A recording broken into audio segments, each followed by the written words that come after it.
And it doesn't Not yet. I'm just going to pause. There we go. Come on. leave customers. So let me quickly, or maybe not so quickly, let me just talk a little bit about Valerie very, very briefly. This is Valerie Lewis, who is the most, just an amazing, amazing, gifted person. Valerie is a renowned psychic, medium, and tarot reader with years of experience in helping individuals connect with their intuition and spiritual gifts. And she has a direct, relaxed, and sometimes humorous approach. And Valerie offers practical insights and empowering guidance to support your personal and spiritual growth. And we will continue to put her contact info in chat. So thank you for coming. I'm going to silence myself and let Valerie take it away. Thank you, everyone. Well, I'm so glad you're here, and thank you for that wonderful introduction, Kendara. I'm going to go ahead and get screen share set up here. If you can give me just a moment.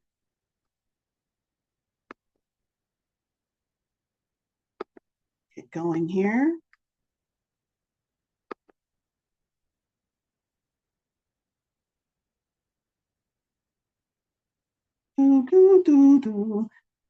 It says loading on my end. Is it a black screen for everyone?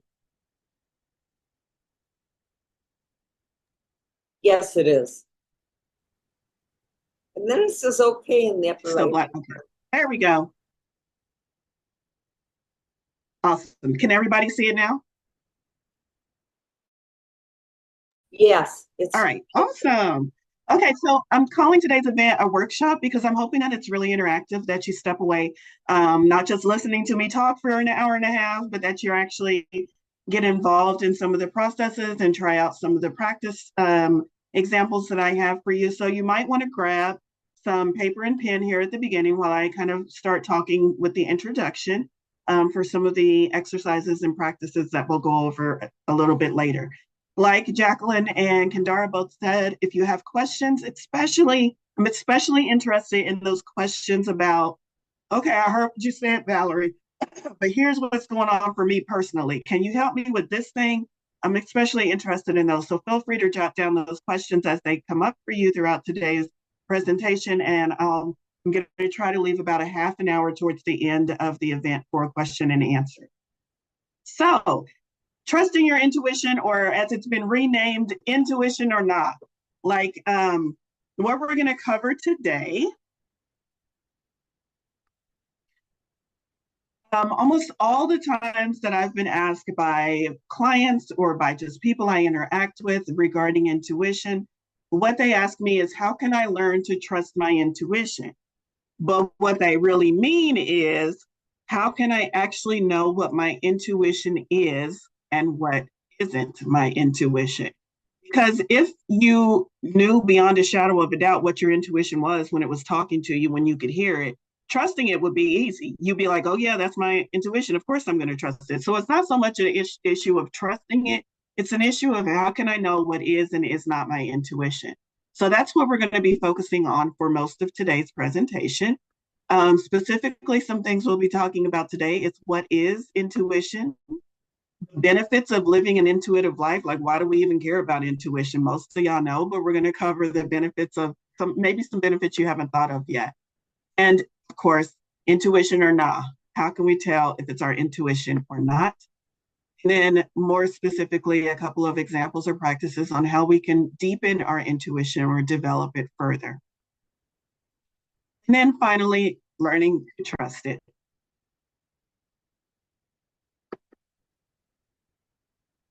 So what I want to start with is a quote by Psychology Today. Intuition is a process. This is defining what is intuition. Intuition is a process that gives us the ability to know something directly without analytical reasoning, bridging the gap between the conscious and the non-conscious parts of our mind, and also between instinct and reason. Another definition of intuition, and I love this one, is from our old buddy Al. What he says is, intuitive mind is a sacred gift, and the rational mind is a faithful servant. We have created a society that honors the servant and has forgotten the gift. So within our modern day society, a lot of times those two get flipped and we're not really listening to our intuition anymore.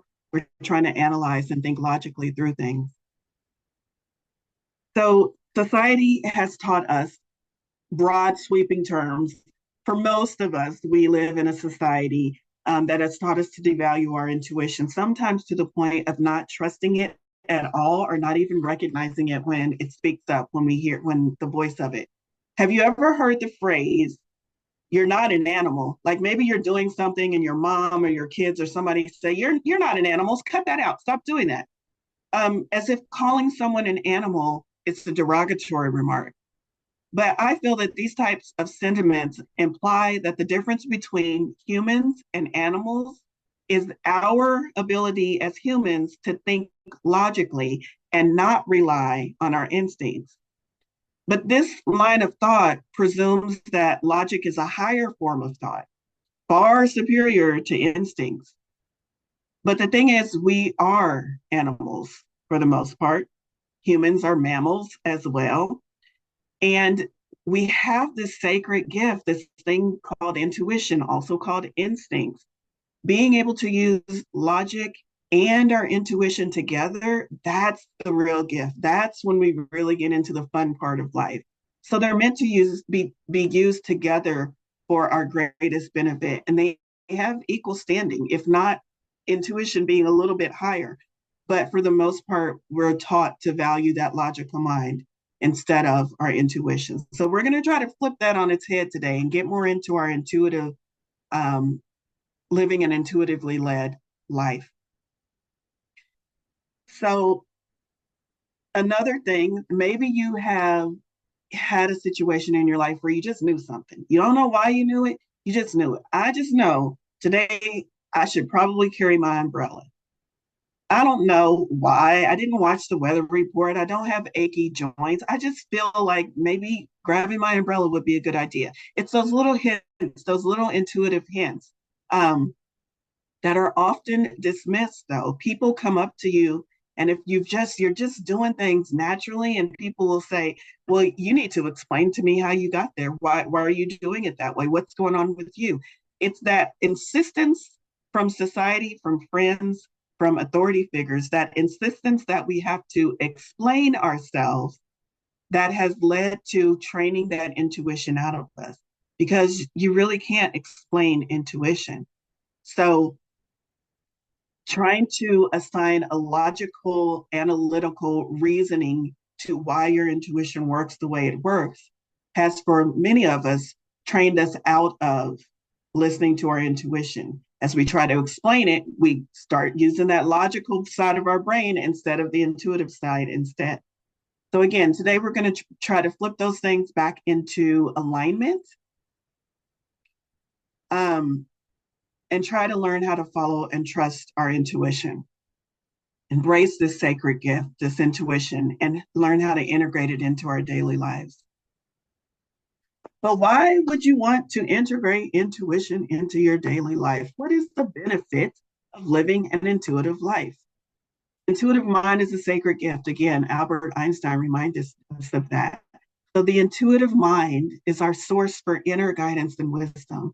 And also, like one of the other quotes said, it's that link between our subconscious and our unconscious.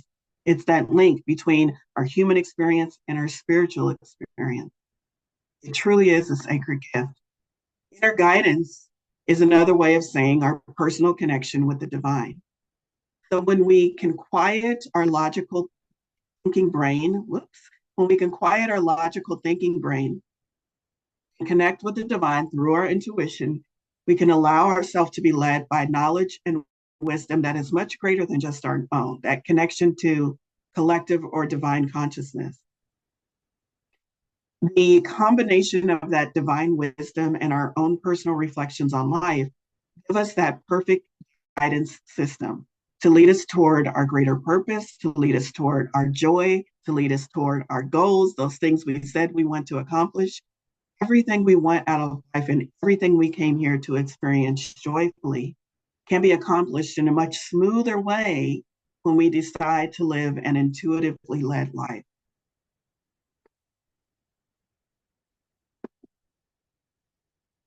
Here's just a little bit more on our connection with the divine. Our intuition, as I said before, is how we connect and access the divine feminine, that soulful, receptive part of ourselves. It's how we listen and receive information. And the quote, ask and it is given. Whatever we ask for, whatever we desire from life is given to us instantaneously from spirit, from source's perspective. As many of you have heard, you ask, it's given. You ask, it's given. Source is always answering us. And our only question is, am I seeing the answer when it comes through? Well, your intuition is one of the very many ways, one of the top ways we are able to receive that guidance to all of the things that we're asking. We're asking, you said it's given, Valorie. I don't see it. Okay. Are you listening to your intuition? Because your intuition is going to show you where to look so that you can see all of those things that have been given to you from the divine, from the universe, higher self, however you like to phrase that. I think I just kind of said that. So when we ask, everything we are given, everything is given, it's served up to us on a silver platter, so to speak, and that platter is our intuition. That is our pathway into finding the things that we have asked for, allowing our perception to broaden, to open up so that we can see those things that we are being gifted and that we are being shown. Pause here for just a moment.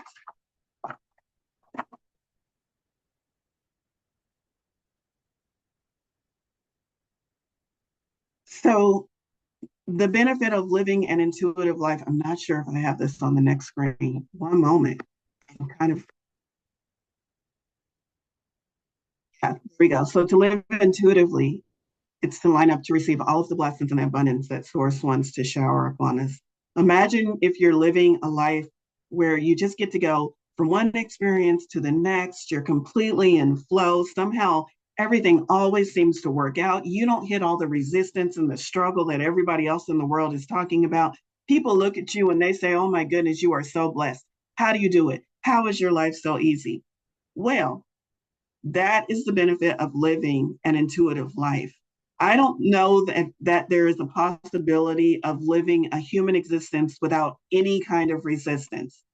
But I do know we can come pretty close to almost no resistance if we learn to live intuitively, if we learn to hear that voice, identify that voice, and follow that voice. It feels like less fear, less worry. It feels like more trust and flow. Learning to live in the flow is the same thing as learning to live intuitively. So the next thing we're going to talk about is what is intuition and what isn't. And there are three categories of thought that I like to present when I present this particular workshop. And this is really the meat and bones of you being able to decipher, I have this thought, I hear this voice, I don't know if it's my intuition. So is it intuition? Is it projection? Or is it wishful thinking? If we can eliminate what is projection and eliminate what is wishful thinking, then what we're left with is intuition. And so let's talk about the projection and wishful thinking and what those are and what those can feel like. And then we can get a little bit better idea of the difference between the three. So I'm going to give you some examples of all three. I'm going to silence my phone because I forgot that. I'm so sorry. All right, so the difference between all three. The first one I want to start with is an example of projection. So Stanley, I hope no one here is named Stanley. This is a made up scenario. Stanley thought that his intuition was telling him that his department at work was going to be downsized. He really had no evidence to support it. He just had a feeling, and that it was his department that was next up on the chopping block. But he had this worrisome feeling in his gut. He was so sure that it was his intuition. He and his wife had just had a new baby, and now would be the absolute worst time for him to lose his job or be downsized. He began to worry so much about this thing that he thought was his intuition, that he lost focus while he was at work. His performance slipped, his boss noticed, and he was put on probation. And now his job truly was in danger. So that's an example of projection. I'm sorry, I kind of flipped those. That was an example of projection. Now, here's another example. Now, Rebecca really wanted to win the lottery. She played all the time. Some of y'all are very much like Rebecca. She played all the time, and she could really, really use a big windfall. She could really use that money. She was experiencing some financial hardships, and she felt like that big windfall of money, which is about the winning, what she would do with that $10 million that she won if she won the jackpot. She even had dreams about what the winning lottery numbers were. So one day, when the jackpot had reached an epic level, several hundred million, she felt that now was the time to go all in. She felt like her intuition was telling her to play it big. She took her entire paycheck and spent it all on buying as many lottery tickets as possible because she just knew her intuition was telling her she had the numbers, she was going to win. What's one paycheck? She bought all the lottery tickets she could. Sadly, not a single one of them was a winner. She didn't understand how her intuition could have been so wrong. And that one is an example of wishful thinking. Now, some of you maybe, hopefully, you don't have situations that extreme where you like really put yourself from a bad situation to a worse situation because you thought you were following your intuition. But maybe you do. But many of you, even if it's not that extreme, many of you can still relate to, I could have sworn that was my intuition telling me to do this thing, and now this thing didn't work out. I'm stressed even more. I'm worried even more. I've got a bigger problem to solve because I did this thing and I thought it was my intuition. Many of us can relate to that story. The last one is Sally, little Sally. So Sally was traveling to a new city and she was closely following directions given by her GPS while driving down the highway. She suddenly felt the urge to take the next exit, even though the GPS was clearly telling her to stay on the highway. She decided to follow her gut and take the exit. Just as she was switching lanes and taking the exit, she heard over the radio that there was an accident on the highway just a few miles ahead and traffic was deadlocked. They were announcing that travelers should find an alternative route. As it happens, the exit Sally took was the alternative route. The GPS rerouted her around the traffic delay. Now that is an example of following intuition. So let's dig in a little bit deeper. We've got examples so that we can kind of wrap our mind around what it is, but what is the difference? How do we know wishful thinking versus projection versus thinking? In the moment, all three of these scenarios can absolutely feel like intuition, which is why so many of you are like, I don't know which one is my intuition. They all sound alike to me. Even though our brains followed along and made some distinctions between the three, when we're in the moment and when we're questioning it, we don't know what is the difference. It feels the same. So here's how you can tell what's the difference. First of all, listen to your body and your emotions. Your body is going to tell you in the moment, if you pause, this thing is telling me spend my whole paycheck and buy lottery tickets. Pause and listen to your body and your emotions. What is your body telling you? Are you tense? Are you stressed? What are your emotions telling you? Are you excited? Are you enjoy? Are you a little bit worried? Are you a little bit trepidatious about spending a whole paycheck? Learn to listen to your body and your emotions.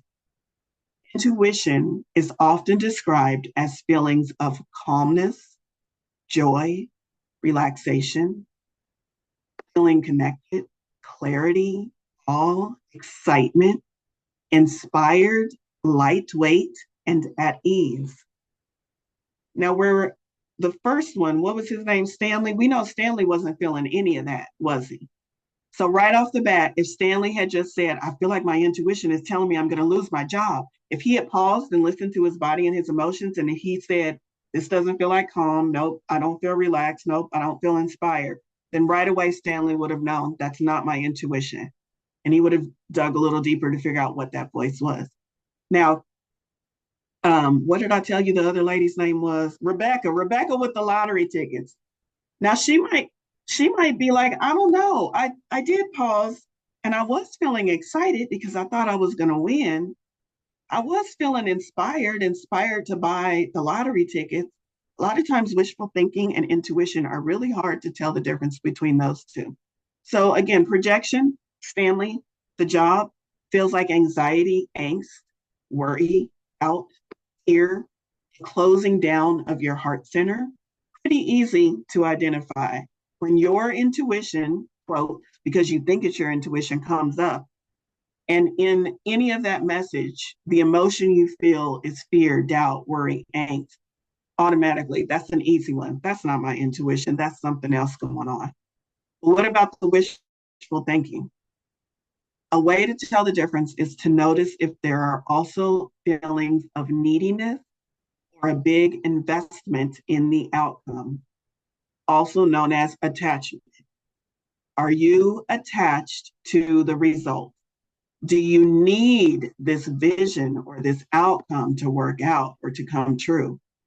Are you willing to bet it all, to do anything in order to make it happen? That's not going to be your intuition talking. That's going to be wishful thinking. So in any situation, maybe it is excitement or joy. Oh my God, I got the lottery tickets. I'm going to win the lottery. And if there's an and, might not be your intuition, might be wishful thinking.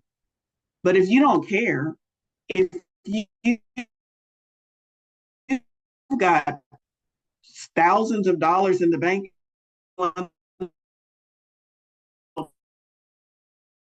paying all lottery. You're breaking up, Valorie.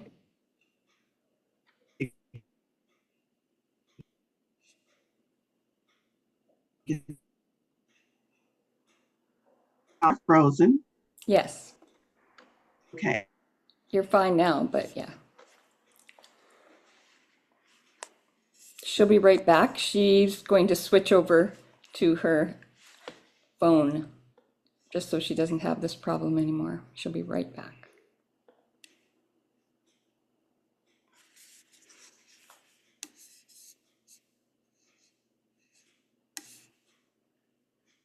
And there she is. Okay. Co-host you. There we go. I'm back.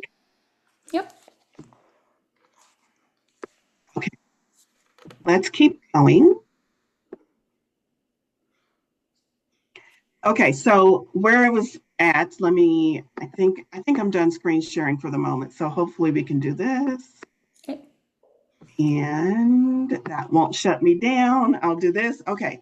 So we're talking about the difference between intuition and wishful thinking specifically. Wishful thinking almost always has an attachment to it. I am attached to the outcome. I need the outcome to be XYZ or a specific way. That's a very, very big clue. Even if you are excited, even if you are feeling inspired, even if you are feeling joyous in the moment, if you have an attachment to the outcome, that is probably not your intuition. Now, does that mean it's not a good idea to buy the lottery tickets? That's going to be up to you. You're going to have to do some deeper soul searching on that because maybe it's something else talking to you. But what it is not is your intuition. It is not that gut feeling because that has no attachment to the outcome. That is just free flowing. And so when we think about Sally, who was on the road, she didn't have anywhere to be at any specific time. She knew she was going to get there when she was going to get there. Her gut said, hey, take this exit. She didn't have any attachment to, I might get lost, or she didn't care. So she took the exit. That was her intuition. There was no attachment to the outcome. She was fun. She was easygoing. It wasn't one way or the other. She couldn't have cared less, basically. She was just on her trip, going and letting herself be guided. And that's how we know Sally was indeed following her intuition. And as it turns out, her intuition led her down a better pathway. And that's what we want our life to look like. We want to be not attached to the outcome. We want to be able to trust. We want to be able to just flow from one beautiful, blessed situation to the next. And we can do that if we learn how to listen to and follow our intuition. Because again, our intuition is that connection to the divine. And the divine is always going to lead us down a path that leads us to the things that we've been asking for. So I believe, let me just make sure, because I cut out there and I want to make sure. Yes, then I'm done with the slides so I can shut that down. So just to recap everything, intuition is a free-flowing feeling. It's detached from the outcome, and it's simply following what seems to be the next best thing to do in the moment. It's a really easy way to define intuition and to help you see what emotions surround that idea of intuition.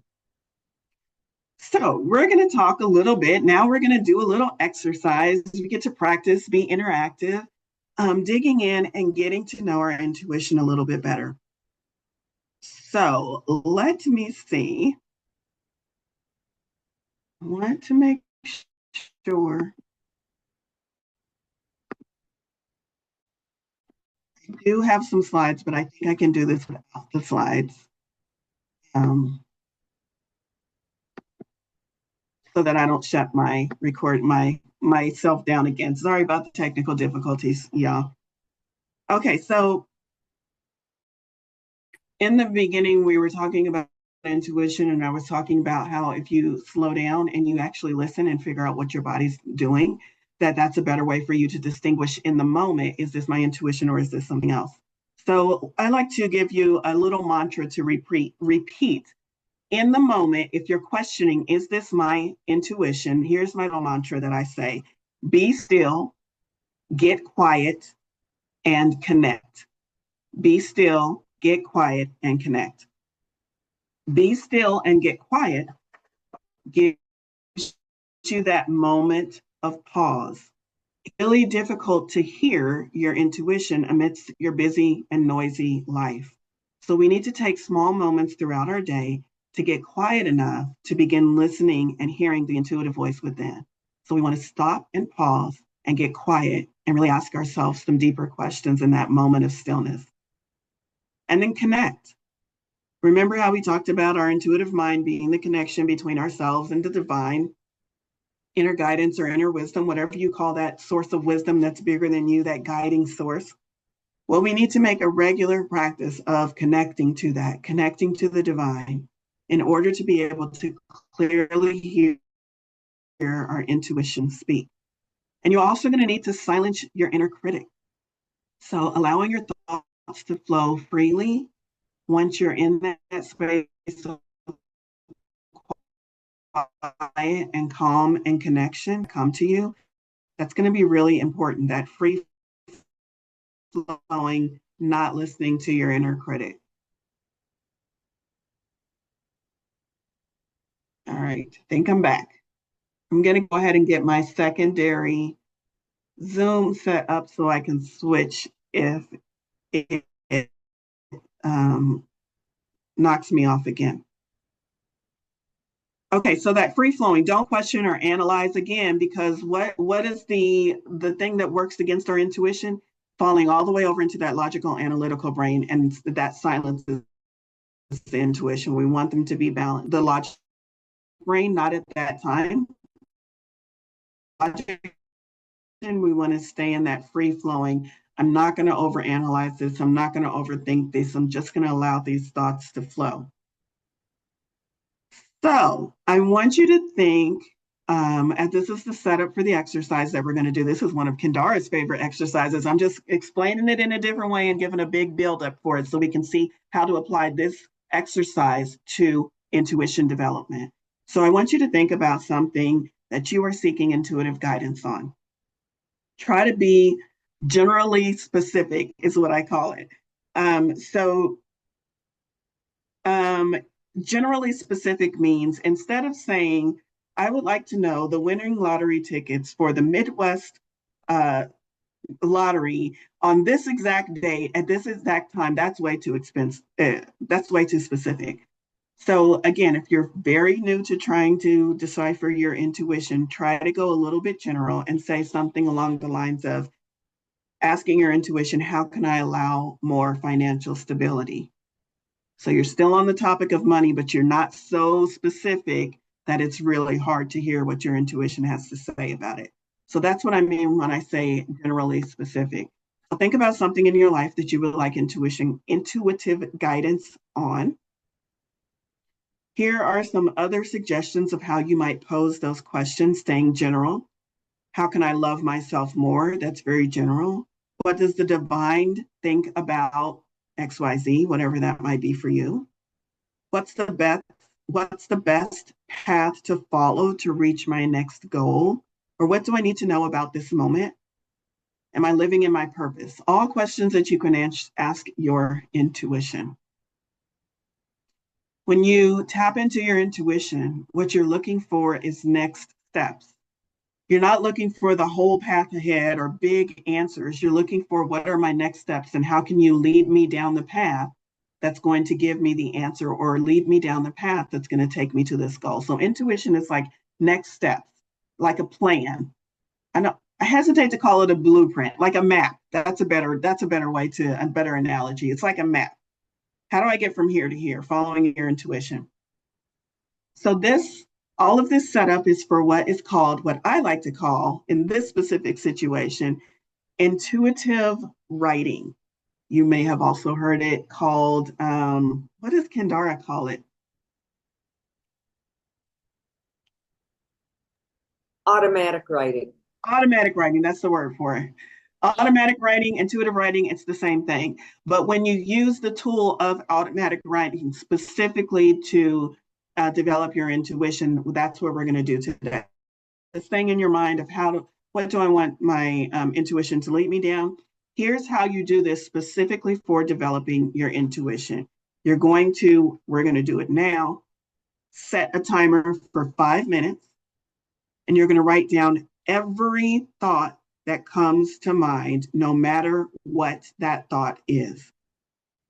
Write it down as quickly as you can. Don't let your logical brain think it over. Don't worry about if it makes sense. You can have a whole page full of gibberish if that works, because sometimes that's what happens. I'll talk about why that happens a little bit later. But that's what we're going to do. And we're going to allow our intuition to come in and be the co-writer, the co-author of what ends up going on our page. So I want you to take a couple of deep breaths, relax into the moment. Try to let go of any thoughts that might be running through your mind, especially any attachments to the outcome of what you're trying to accomplish. And I want you to imagine that you're breathing in love and sending that love directly to your heart center. Deep breaths as you let that love fill your heart. Let that love expand beyond your heart to every cell in your body.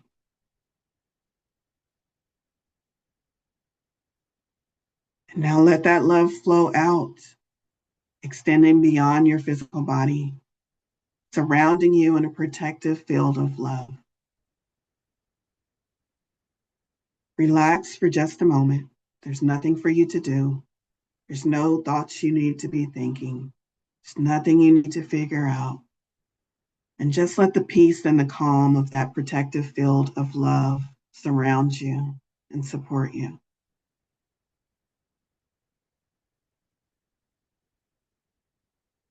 Feel the love continue to flow out from your heart and feel this field surrounding you, protecting you.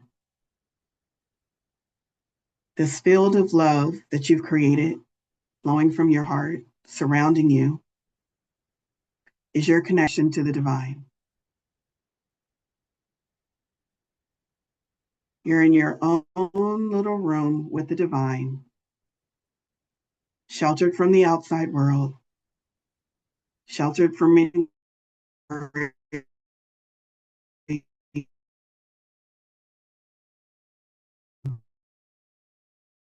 you can communicate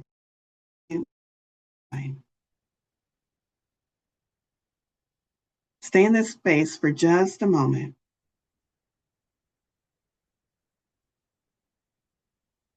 Now, the divine is communicating with you right through your intuition. Feel that love and that connection with the divine, knowing that the divine is going to communicate with you through your intuition. Take one more deep breath in and out. Reopen your eyes. Think about what question you would like to ask your intuition and write down every thought that comes up for the next 5 minutes. So just begin writing on your piece of paper, understanding that this is your intuition answering you.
Keep writing, even if what you're writing makes no sense.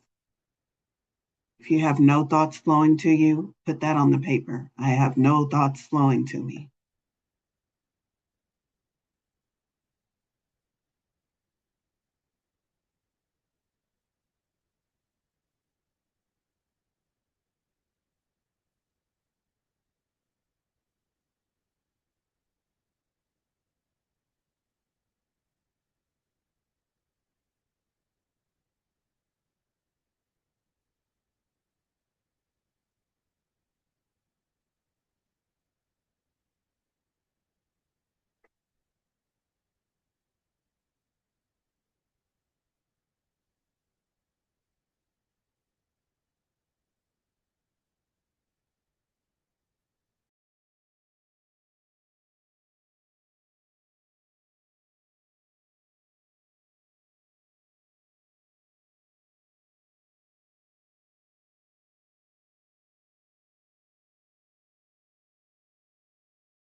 You still have about 2 minutes left, so keep going.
All right, I think we have about 30 seconds left, so go ahead and finalize any last thoughts you might have that are flowing to you.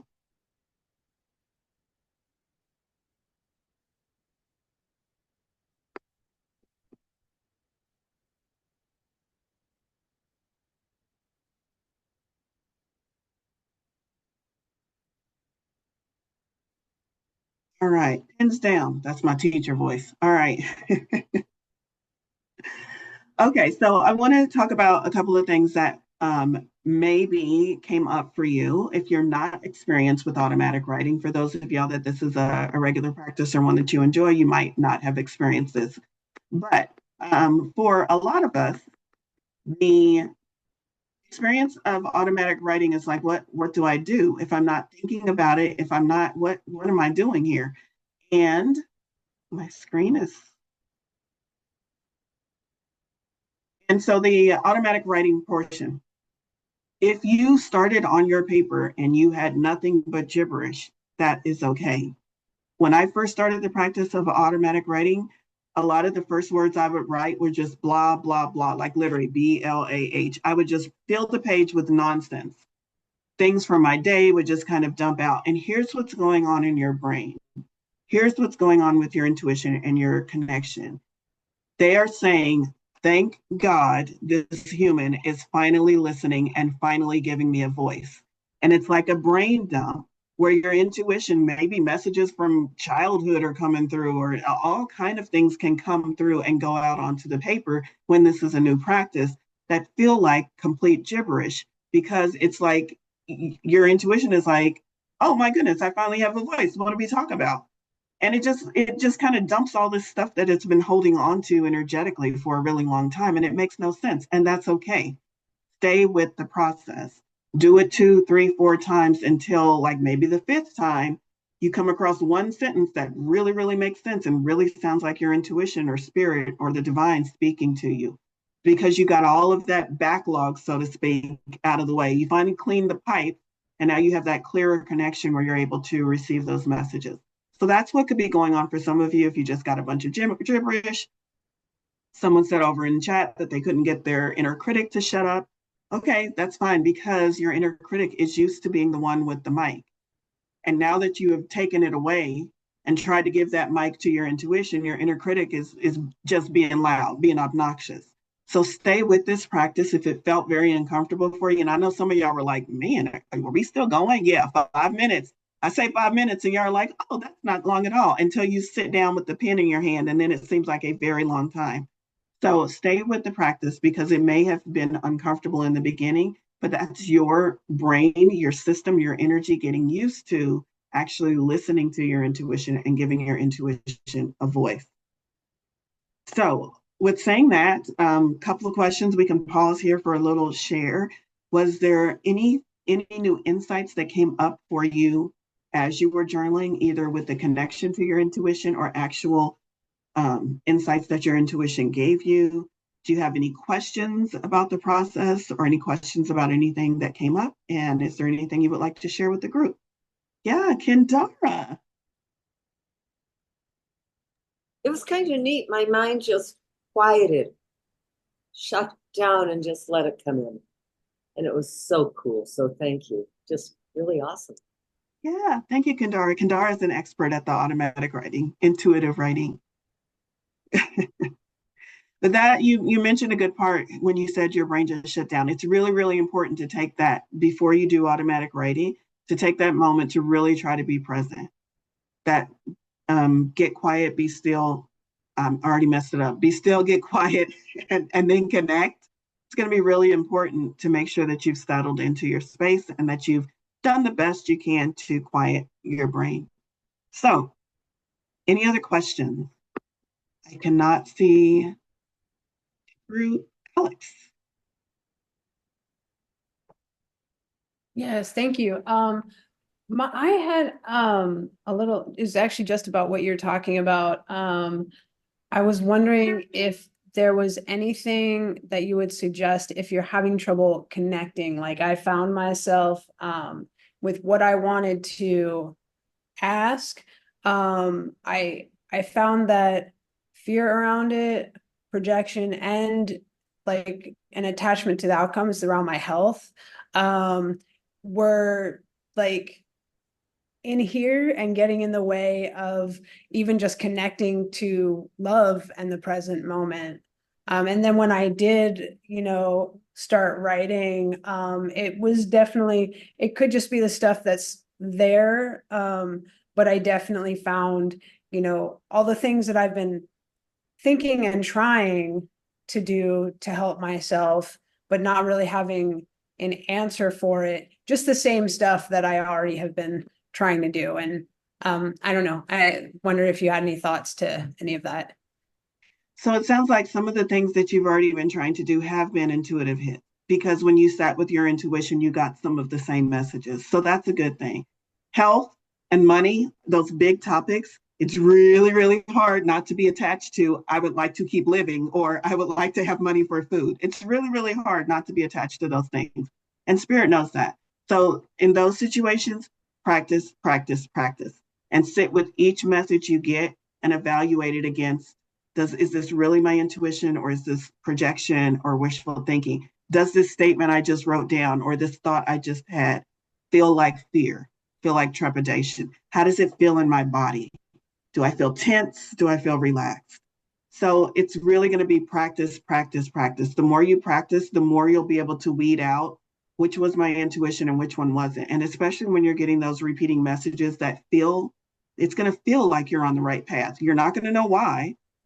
I don't know why I decided to eat an apple every day, but maybe it'll keep the doctor away. You're not going to know why. Apples, what, but it's going to feel like the right thing to do in the moment. It's going to feel good. It's not going to feel like, if I don't eat this apple, I'm going to die. Or if I do eat this apple, I'm going to transform into an angel. It's not going to feel like any of that. It's just going to feel like, think I'll eat an apple today. So that's kind of one of the ways that you can, in the moment, ask yourself, is this really my intuition? And it's just really going to be about practicing, practicing, practicing. Because there's a lot that we have as humans before we start working on developing our intuition. There's a lot that we have dumped into that box of intuition that we thought was our intuition. So think of it as this huge toy box that's got all of the toys you ever played with in your life, and some of your parents' toys and some of the neighbors' toys. And now it's time for you to get in there and figure out which toys are intuition. You're going to have to sort through a lot before you get down to the intuition. But once you do, it's going to be so easy for you to be like, nope, I know what my intuition looks like now because I've sorted through all of the rubble. I know this one is my intuition. I know that one is something my mom said. I know that one is something my best friend said. So it's going to be a lot about practicing and really listening to decipher what the difference is between your intuition and things that you just picked up in your human experience. Does that answer your question? Absolutely. Thank you very much. I appreciate it. Yeah. Just checking the chat. Any other questions? Marat, yes. Hi, Valerie. Thank you. So to question further on that, I don't like to use the word discriminating, discerning, I like better. How to discern, I know it is a continuous practice, of course, to discern between and amongst sort of competing internal messaging about, for one message in particular is, when is it okay to be a little bit uncomfortable, and when is that just sort of a gaslighting message that I've heard from other friends who, when I said I'm really uncomfortable, and they were just like, oh God, you can't even handle a little bit of discomfort. And it's like, why should I be handling discomfort? But not to take that to the other extreme of, I'm simply going to indulge myself continuously and foist my discomfort on everyone and say I must be treated like an emperor if I'm to, you know what I mean? So that's a wide spectrum, but to sort of it's a little bit like when, when a fly comes around and one is trying to, be doing work or meditating, or simply sitting under a tree or whatever. And then there's these competing voices for, like, one is to swat the fly away. Sometimes one simply does it reflexively, and I think that's fine. But then there's kind of like, well, I don't really want to kill the fly or even hurt it, or maybe I just want to actually look. But that's actually kind of distracting from what I'm trying to do. So I can't simply keep saying, "Dear fly, please fly away." I mean, a fly is a fly, and a fly will do what a fly does. I think so. The question is how to know what to do in the moment when all that competing messaging or thought forms or whatever are just sort of like taking all the attention away from doing anything or being comfortable or staying in like a witnessing meditative space. Thanks. So interestingly enough, funnily enough, I have a fly in my room. I mentioned it to Jacqueline and Kandara before we came on camera. So that's pretty funny. Um, you said it yourself that you know that practice is at the very top. If I made a list of the top three, practice is at the very top. You just have to practice it. It's like riding a bike. Eventually you'll be able to close your eyes and keep the bike upright. But in the beginning, you've just got to practice it. But to answer those questions about the distracting voices, it kind of depends. If the distracting voices are troublesome, disruptive, and worrisome, then yes, it's going to be your job to try to dismiss those and get those out of your field. But if they're just annoying, maybe a little bothersome, like a fly in the room, then it really depends on the situation. But in most cases, you're going to want to see why that is showing up for you. Why is there a fly in my meditation? Oh, that fly is here to XYZ, whatever it is. Or I don't know why the fly is here, but I'm going to acknowledge the fly and then I'm going to refocus on what I came here to do.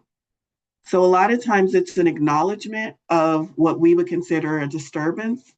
It's an assigning, maybe if you can, assigning a neutral value to whatever that is, and then refocusing back into whatever your intent was when you began the meditation or when you began the process or when you were trying to listening to your intuition.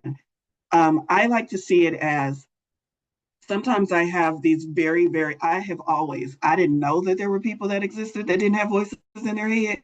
As a young child, I always had that voice in my head. Don't do that, Valorie. Your mom's going to be worried about this, Valorie. I always had a voice in my head. So there's always these competing voices in my head. And sometimes this is another practice for you. Again, depending on the situation, sometimes what I have found, kind of like I kind of hinted on this earlier, but sometimes what I have found is the practice of quieting and shutting down all of those voices. Sometimes you shut down the beneficial voices as well. So when you go in to do a psychic development or an intuitive development or a spiritual practice, and you're finally opening up the floor, allowing all those voices to finally have a say, all of them rush forward at once. Oh my God, she's finally connected. She's finally listening. And so now you've got this audience. And so sometimes the practice is, okay, here we go. It's meditation time. I know it's going to be 10 of y'all talking to me at once. And that's just the process in the beginning. I'm going to let everybody have a chance. I never even reach the meditative state. But the more I do this, the more those voices quiet, because the more those voices understand, I don't have to wait 27 years. He wakes up and listens to me. Now she's doing this every day. So I think I'll let her meditate today because I can talk to her tomorrow. So that's another way to kind of work with those voices. It is going to be a practice, but that at least understanding what's kind of going on in our spiritual connection helps you understand, how do I deal with this? I hope that helps. All right. Any other questions or any other shares on what came up during the intuitive writing, automatic writing? All right. I think we're ready to move on. I want to be conscious of the time. So the next example or exercise that I'm going to share with you is an exercise that you'll need to do on your own. It's one that involves you being out in the big wide world. And this is a daily practice, hopefully a daily practice. Hopefully you do it for a number of days. 30 days would be recommended, 20 to 30 days to make it an actual habit. But this is every day. I want you to set aside 5 minutes, more time if you can, but 5 minutes minimum. You all saw how long 5 minutes was in our last example. And for that allotted time, you must capitalize, boldface, red, underlined. You must follow your gut. You must do whatever your intuition is asking you to do. to the furthest extent possible for just 5 minutes. I want you to have fun with this. I want this to be a fun exercise and see where your intuition takes you. See what adventures you get to go on with your intuition. This is also about following your fun, putting more fun into your day. Whatever seems like the most fun thing to do or the most exciting thing to do is probably your intuition giving you some clues on what you might want to do during this 5 minutes or longer of time. And it's going to do a couple of things for it. It's going to get you used to living in the moment. I'm not worried about what's going to happen. I'm just going to live here in this moment and experience this thing for 5 minutes. It's going to get you comfortable with letting your intuition guide you, letting your excitement, your joy guide you. So listening and following these things and living in a way where there's less attachment to the outcome. So that's the purpose of this, is being able to follow your intuition for 5 minutes every day. Again, get you into that practice mode of deciding. And here's another thing that's going to happen. In that 5 minutes, some of y'all are going to do some things that you thought were your intuition, and it's not going to turn out so well. And at least you only spent 5 minutes doing it, because this practice is also going to help show you what is not your intuition and what that feels like. So if you do this practice and something doesn't turn out the way you thought it was going to turn out, make note of that. Ask yourself, what were the thoughts that were going through my brain when I was doing this? What were the feelings that I was feeling when I was doing this? Because maybe in the moment I wasn't really paying attention, but if I had been paying attention, I would have known that wasn't my intuition. So it's going to be a really good practice for you, no matter which way it goes, to get used to listening to and playing with that idea of letting your intuition guide you. One way I like to play that game specifically, as far as letting my intuition guide me, when I have time, when I have a full tank of gas, and when I ain't got to be nowhere by a certain time, I will purposefully get lost and then shut the GPS off, and then allow my intuition to guide me back to a known street or a neighborhood or to my destination if I actually am going somewhere. Now, this was really easy for me back in the day because I used to drive taxi, and I also used to do like DoorDash, Instacart deliveries like that. And let me tell you, I'm the kind of girl that can get lost in my backyard. So I got lost all the time. And when I didn't have like a set time where I had to be on the next delivery or I had to be at a stop, I would play that game with my intuition. So if you have a situation where you regularly get lost, this is a really good example for you. For those of y'all who have built-in GPS, maybe this one won't be the best example for you, because you'll just know, well, actually, it will be, because if you just always know where you are, no matter how turned around you get, you're probably already listening to your intuition. But that's a real good one if you're the kind of person that can get lost easily, to let your intuition guide you back. Another way is to use it in everyday situations. Besides getting lost, that's just one of my favorites. Besides getting lost and shutting the GPS and letting myself be led intuitively, another one would be letting yourself eat intuitively. So maybe if you have health issues or diet restrictions, maybe not make this a long-term practice, but maybe you can say one day out of the week or one day even out of the month, I'm going to let my intuition lead me towards what I should eat for breakfast or what I should eat for dinner. And just see what that feels like. It's going to feel different than your usual logical brain saying, what do I have in the refrigerator? Or where should I go buy dinner tonight? It's going to feel completely different when you just sit, calm yourself down, get connected, and then ask yourself, what do I feel like eating? And then let your intuition guide you towards whatever that meal looks like. And it might be something really bizarre. It might be something that you really like, but it's going to be a good way for you to get in the practice of, I'm going to put something in my body. I have no attachment to what that looks like for this one meal. I'm just going to have fun with it. And my intuition is going to guide me, and just see what comes up for you. Make a note of what does come up for you. Very interesting. If you think you're going to come up with something intuitively that feels like steak and lobster, and instead your intuition cannot get enough of pistachio peanuts, and that's all you have for breakfast. It's going to be interesting, because maybe your intuition is trying to tell you something about your regime. Maybe you need more protein. I don't know. But it's going to be interesting to not only listen to your intuition and follow it and have fun with it, but also make note of what keeps coming up when you do take those brief moments throughout your day or throughout your month to play with your intuition. So again, that one is another exercise that I hope you all do. Again, it's 5 minutes or more every day for at least 20 to 30 days so that you can get in the habit of listening to your intuition, and also so that you can play around with it to see what is and what isn't your intuition. And then the other thing I like to remind you all as you work on developing your intuition, this is the third exercise. We often forget that we can simply ask our intuition to help us to hear it or to help us to trust it. So most of us are already thinking of our intuition as some inner voice or some guidance in our life. So why not have a conversation with that voice when it does show up? Here are some questions that you can just ask your intuition. Hey, intuition, can you speak more loudly next time? I'm having trouble hearing you. Yeah, you can ask your intuition to speak up so that you can hear it more clearly. Here's one I really like.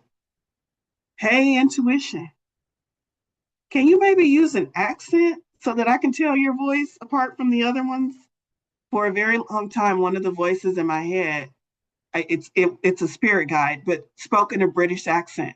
And that was so helpful for me because every time I heard that British accent, I knew it wasn't me and I knew exactly who it was. It was one of my spirit guides. So you can assign an accent to your intuition as well, so that when it speaks, you know that's your intuition. Hey, intuition, here's another question you can ask your intuition. Can we agree on a signal so that when I see that signal, I know it's you? That signal is going to look completely different for each and every one of you. It can be a big signal, it can be a little signal, it can be a make my left ear itch when you want to speak to me intuition, or it can be something as big as show me a rainbow in the sky when you want to get my attention intuition. It's going to be up to you. But develop a signal with your intuition so that when it shows up, you know that's what is speaking to you, or that's what's trying to communicate with.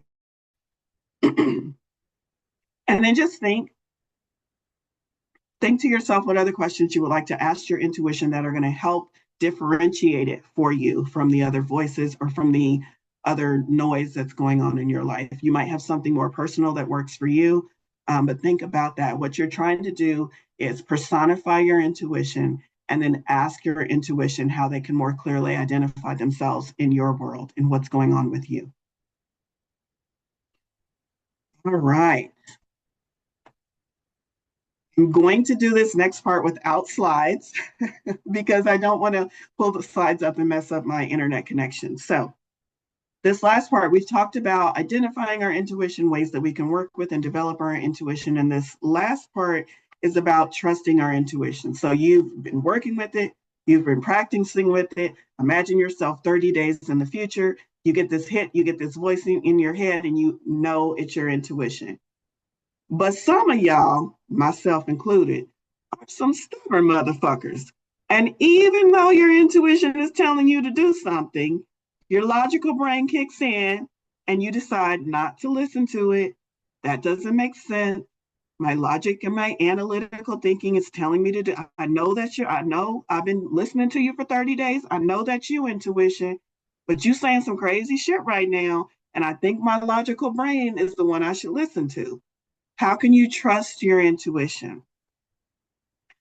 So, trusting is believing that something can be relied upon. Trusting our intuition is being able to rely upon your ability to correctly identify it, and also to trust that it is going to lead you down the path to what you've been asking for. The top of the list, again, is practice. How do you know? Think back to when you were a small child. Some of y'all are not going to have this memory, but think back to being tossed up in the air by one of your parents. Trust you're giggling and laughing the whole time because you know they're going to catch you. But how do you know that? You know that because they've tossed you up and they've caught you before. And it's the same thing with your intuition. You're not just going to wake up one morning and have full trust in the capabilities of your intuition over your analytical mind. You are going to wake up and try it and see if it brings you something that is desired. So trust is built with experience. So you're going to have to experience your intuition leading you. You will never, I'm checking with my guides before I make this an absolute. In 99.9% of the cases, you will never be able to fully trust your intuition unless you have practiced it and put it to the test. You have to have the experience that backs up the belief that your intuition is going to lead you down the right path. You're not going to be able to sit back and just say, yep, I trust my intuition if you've never listened to it and if you've never followed it. So that's why practice is at the top of the list as far as how can I trust my intuition. I don't know, Valorie. I thought these things for the past 30 years with my intuition. I done lost the dog, the house, the job, all of everything. And now you're telling me to go back and trust my intuition. I don't know, Valorie. This is how you do it. You have to practice it. You have to get in the habit of listening to it, identifying it, and then you have to practice following it in order to rebuild that trust that may have been shaken or completely destroyed in past life experiences. But now you're better. Now you're on the spiritual path. Now you've listened to this crazy lady talk about intuition for an hour and a half. Now you've got some clues and some insights into what it might be. Now you have your own look at what this is and how it is showing up for yourself. And it is your, I was going to say duty, and then I was going to say responsibility. What's a better word? It's your choice if you want to live a free-flowing, intuitively blessed, led life, to practice it. Practice it in fun ways. It doesn't have to be big. It doesn't have to be lottery numbers. But find a way to practice it every day so that it becomes second nature to you, so that your intuition and your logical brain are now working together. So I say with this practice, start small. Don't try to use your intuition on big life-altering things right off the bat.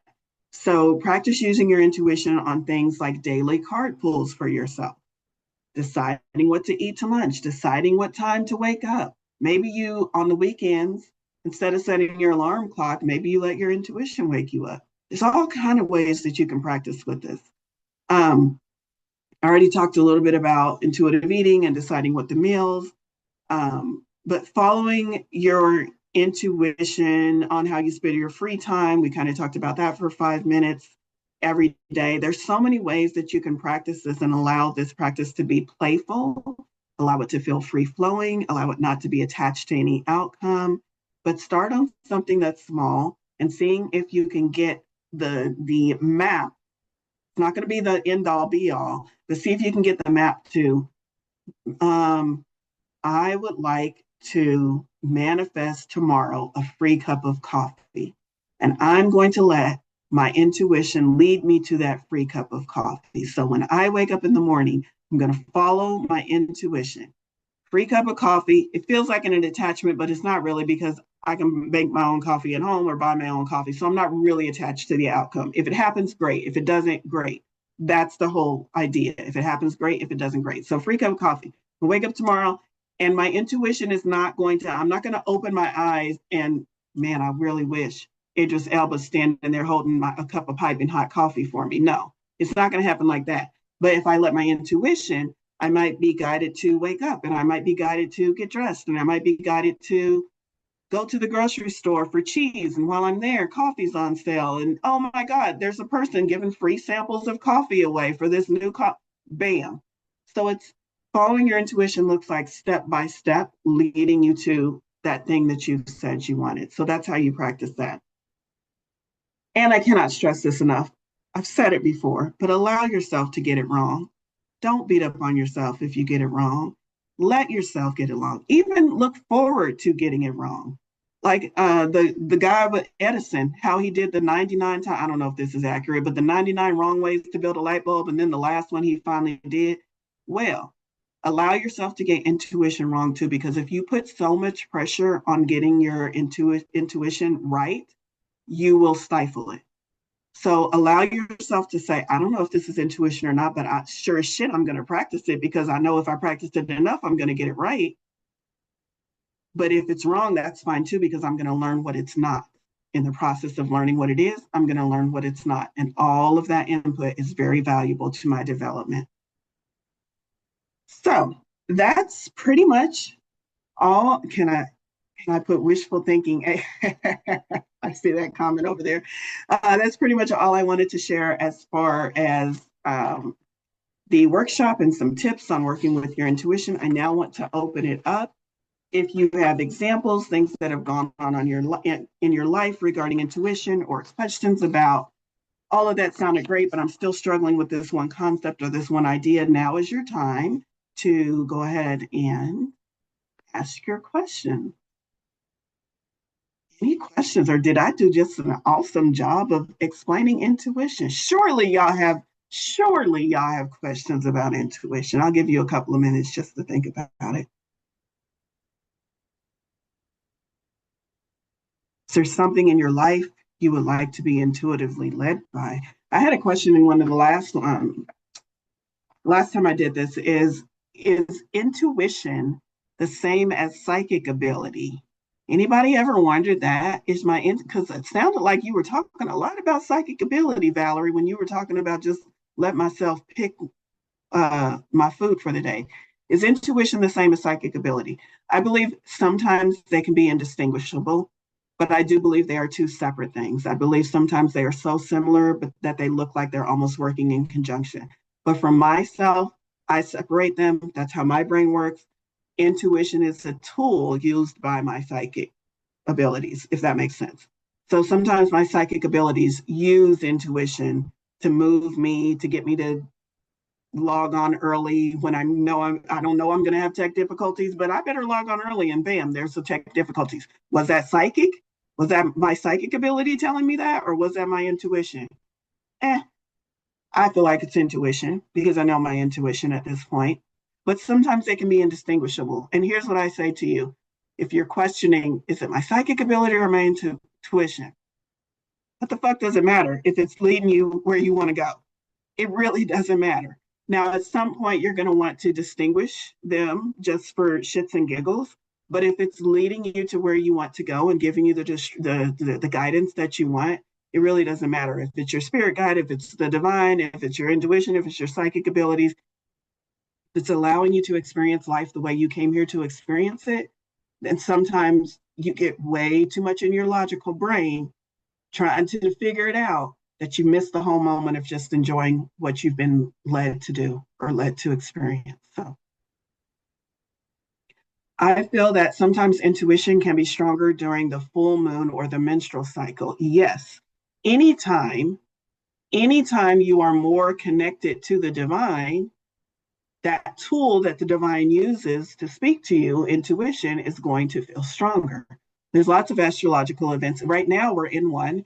I always mispronounce this, and I just saw online that it's pronounced 4 different ways. So I'm like, no wonder. But Samhain, that season that we're approaching, also October, Halloween, Day of the Dead, all of those celebrations come around this part of the year, because natives and past civilizations saw this as a time of a year astrologically where the veil was thinner, where we were able to connect more easily. So you might be experiencing that now. Any of those events, and whether they are real or collectively agreed upon, anytime we have access to a deeper or a stronger connection, your intuition is going to sound louder and clearer. So yeah, totally during a full moon. Yeah, and the moon itself is very much linked to intuition. So absolutely. You mentioned that utilizing the logical brain shuts down the intuition. I thought they were both needed to truly access intuition, vice versa, truly access logic. Can you expand on this, please? Yes, I may have misspoke. In certain situations, if you are using your intuition and you decide to step into the logical brain, then you are doing a disservice to your intuition. both of them correctly should be used in conjunction with one another. So this is how I see it. I see your intuition as being that reception and your logical mind as being the processing. So intuition is telling me to take this street off the highway. My logic brain is going to come in, and my logic brain knows how to drive a car, how to turn the blinker on, how to make an exit. So both of them are going to work together. We're not going to dismiss our logical brain because our logical brain still needs to figure out mapping our way for the alternate route if we were Sally in this situation. So they're going to work together. So the intuition is like the divine feminine, the one saying, eat egg salad for lunch. And then the logical brain is like the divine masculine coming in and saying, oh, we must eat more protein in the form of eggs. And I probably, they're both going to work together. Let's see. When I said the logical brain shuts down the intuition, that was the situation where your intuition is telling you to do something, and now your logical brain, instead of saying, let's go and figure this out, your logical brain is coming in and saying, overthinking it. That doesn't sound smart. That doesn't egg salad. We had that 5 days in a row. We shouldn't do that. So when your logical brain overrides your intuition, that's when you can be at detriment. When your intuition says, let's go, and your logical brain says, absolutely, we're going to figure out how to do this, then they're working together as they were intended. And they have to work together because the logical brain is the one that's going to tell you how to do the things that your intuition is telling you to do. So they have to work together. Having those intuitive hits and then not doing anything with it, not having a way to bring it to fruition, not having a map to follow, is not going to do you any good. You just don't want one to override the other.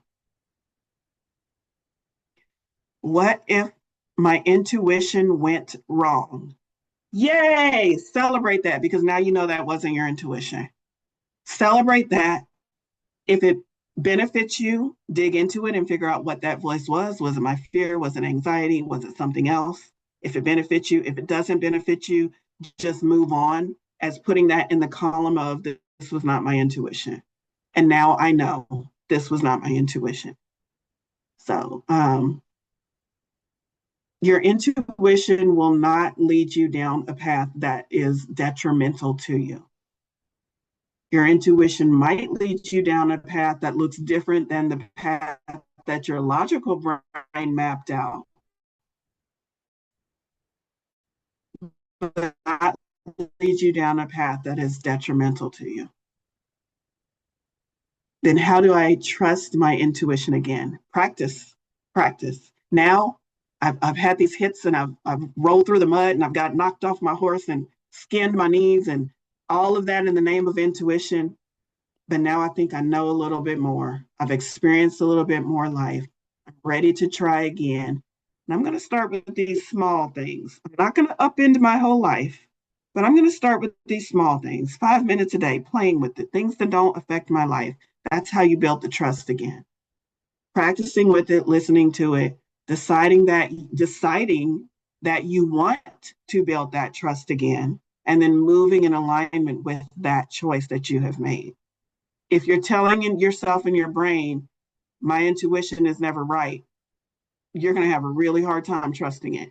So you're going to have to start talking to yourself better too. My intuition, I haven't been listening to it. I've been mistaking what it was. I'm going to start listening to my intuition. I'm going to start practicing my intuition, get playful with it, and then practice it. All right. Any other questions?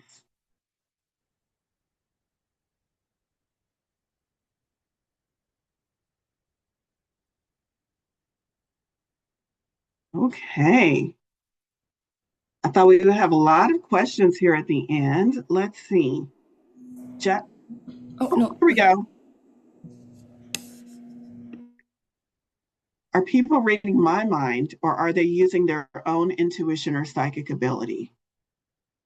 I've had people tell me they're speaking with guides or deceased friends or family members of mine. When they start to give me descriptions of them, I change my own thinking to someone else, and the people reading me then describe what I'm thinking.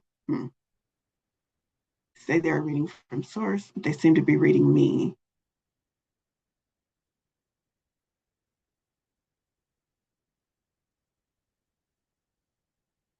I'm just reading this comment, so give me just a second. Talk to in mind reading, so I have replied. And then I have one, I remember that contest you won.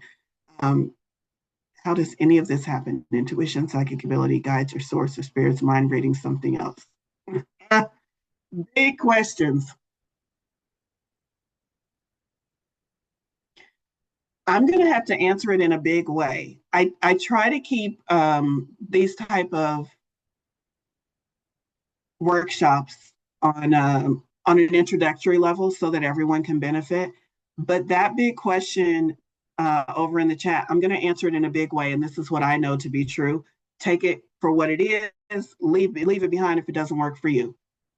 So we've talked about intuition. We've talked about psychic abilities, how they show up. Over in the chat, there's questions about, is it intuition? Is it psychic ability? Is it guides? Is it source, angels? Is it mind reading? Is it something else? Here's what I have to say about all of this. You are making it all up. You are making your reality in every moment of every day and every second. And you are creating things that are going to benefit you on your path. You are creating intuition. You are creating spirit guides. You are creating inner wisdom. You are creating all of these things that are going to help you walk your path and experience the things that you said you wanted to experience. So in that creation, yeah, it can be all of those things or it can be none of those things. Talk to somebody who doesn't believe in psychics and read their mind. How are they going to explain that? I don't know. It's based on what they believe. So in every moment of every day, you're explaining all of this. You're not explaining, you're creating all of this. So big question is it my intuition? Is it my psychic ability? Is it my guides? Bottom line, you get to choose. But because you have decided to come and play with intuition and play with spirit guides and play with psychic abilities, those are the things that you're choosing. And in this moment, you're choosing, I want to develop my intuition more strongly so that I can hear my intuition. And so that becomes the thing that you get to play with in your reality that you have created. They're all tools for us to experience life the way we want to experience life. And everyone who has showed up today has some kind of inkling, some kind of want, some kind of desire to have intuition be part of their reality, part of their creation. So in that vein, I hope that was kind of a big roundabout way of answering what's going on with me. It kind of depends on what you have decided. I know people who have decided they don't have spirit guides. I know people who have decided angels don't exist. I know people who have decided a lot of things that are in opposition to what I decide, that are different than what I have decided in my reality, but that doesn't make their reality any less valuable. It means they're just playing with a different deck of cards. And so it really depends on what you have decided. And everybody here has decided intuition sounds like a cool thing to put in my deck of cards. So that's kind of where I stand on that. It could be any of those things. It could be some of those things. It could be none of those things, depending on what you truly believe in and what you're trying to develop. And also, many of those things that you mentioned work in concert with one another. Psychic abilities allows you to speak to your guides. Your guides might speak back to you through the communication channel of intuition. So a lot of it is really hard to distinguish from one another, but all of that is being in the flow. Letting spirit, let the divine, letting creation weave in and out through all of these abilities, through all of these different ways of communication, allowing you to live a beautifully flowing, led, beautiful spirit-led life. So that kind of goes back to what I was saying earlier. If you are living in joy, doesn't matter if it's your spirit guides or the deceased loved one, if the messages are coming through or leading you in joy and making you smile and putting a spring in your step. So yeah, maybe. Hope that kind of sort of answered your question. Let's see. Oh, awesome. We are the experts of our own experience. I like that statement. Absolutely, absolutely. And somebody else said they were guided to hear this today. and they went to a metaphysical fair and they're reconnecting to source today. Guided to hear this. Somebody listened to their intuition about coming to this event. Yay! I like it. I like it. Awesome. All right. Any other questions or comments? There is Jacqueline. one in chat that was missed. Is an imbalanced chakra cause you not to trust or follow your intuition? Is balancing it solve the issue? Could be. Again, we are creating our own restrictions to our own gifts, to our own guidance. So yeah, if you have, what came to mind reading that statement is root chakra. If your root chakra, your sense of stability, your sense of groundedness, your sense of trust in your root chakra is gone, if your root chakra is blown out or it's very out of balance, then finding trust and finding something to ground yourself, something that helps you feel stabilized, is going to be more difficult. So yeah, working on your chakras, making sure your chakras are aligned, are absolutely going to help you with also establishing a clearer channel to your intuition. And the same goes for really anything in life. If you're having a shit day and you're angry or upset or frustrated about something, good luck trying to hear from spirit in that moment. You're going to need to sit and clear. You're going to need to sit and calm yourself down and then open up that channel to hear intuition. So I hope that helps. The same with chakras. Same with diet. If your diet is really shitty and all you can think about is your stomach growling all day long, then you're going to have some trouble with establishing something in the spiritual realm or establishing something outside of yourself. So yeah, all of those things can play into your connection. But intuition is a strong motherfucker, and it knows how to work around a lot of restrictions that we put on our path. So just know that even if you've got something going on, misaligned chakras or something else going on, mind chatter that you can't seem to quiet, just know that your intuition is very strong. And if given a chance, your intuition will rise to the challenge. Your intuition will be that loudest voice above all of the mind chatter. Your intuition will surmount and even guide you to how you can align your chakras if that's something that's going on. So just know that your intuition, your connection is going to be stronger than anything that might be going on, causing the imbalance or causing the restrictions.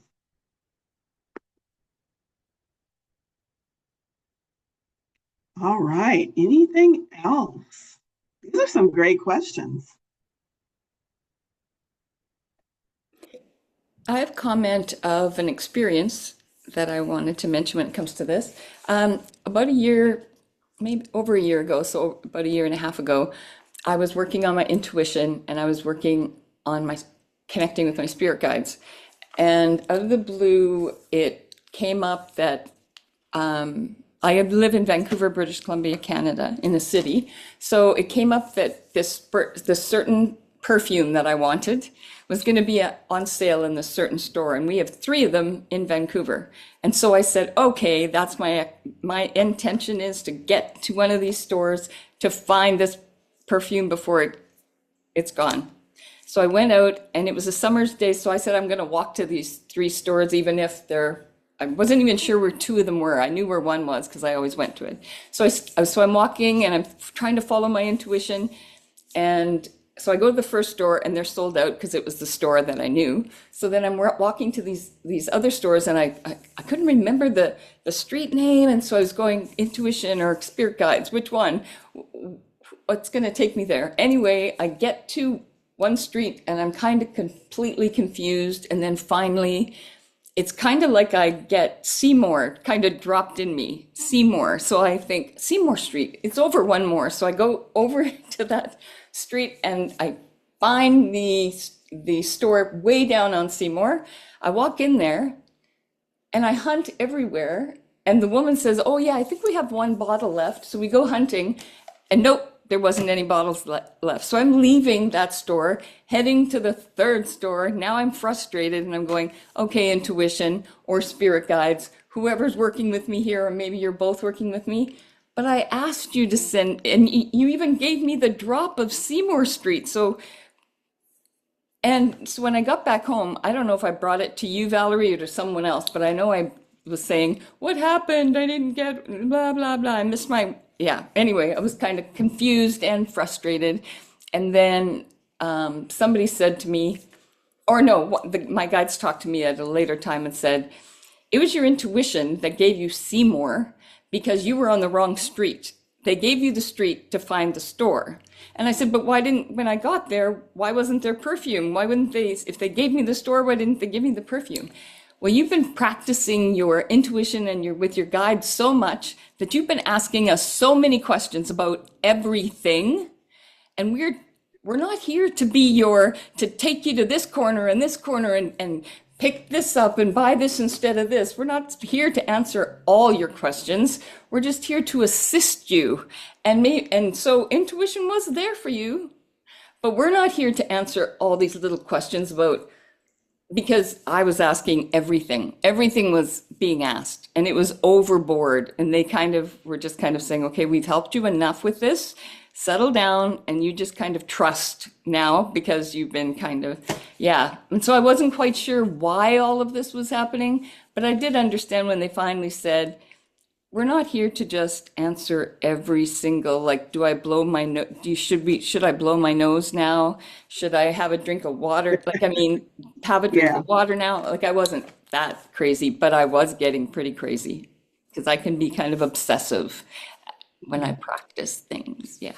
I love that example so much, Jacqueline, because that kind of emphasizes the point I was trying to make earlier, but it did it in such a beautiful way. When I said intuition it's like a map and it's going to show you the next step. That's exactly what happened to Jacqueline. And that for me is the difference personally. That is the difference for me between my intuition and my psychic ability. If I had tuned in psychically to which store has it, for me personally, because I'm clairvoyant, I would have got an image in my brain of what the store looked like and which aisle it was on, because I've done things like that before. That's how my psychic ability shows up. It's usually a very clear answer to what I'm asking. My intuition, on the other hand, for me, is what is the next step? So in that moment of where do I find the store, the next step was you're on the wrong street.